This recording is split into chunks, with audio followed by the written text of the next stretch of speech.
Gaaffilee macaafa qulqulluu 5 keessaa of madaali. Gaaffii tokkoffaa. Macaafa qulqulluu keessaa ogeessi akkasaa hin jiru kan jedhame eenyudha? A. Daawit. B. Daani'el. C. Solomoon. D. Musee.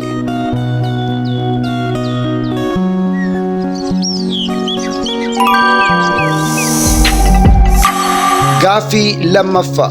Phexros duuka buutuu gooftaa otuu hin ta'in dura maal ture? A. Tiksee. B. Qaraxxuu. C. Ogeessa fayyaa. D. Qurxummii qabdu.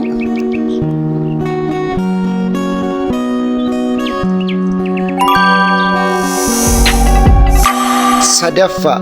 Yesuus Naatnaa'eliin eessatti arge? A. Mana Yaaqoob. B. Mana sagadaa. C. Muka harbuu jala. D. Mana qulqullummaa.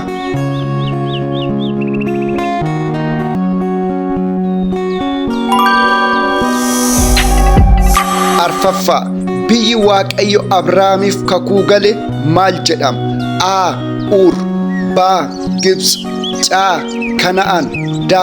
Miidiyaan.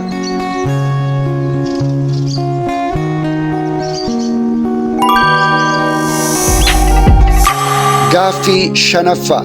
Ijoollee Yaaqoob keessaa obboloonni isaa biyya Gibxitti kan sagadaniif eenyudha? A. Yoosef. B. Yihudaa. C. Ruubeen. D. Biniyaam.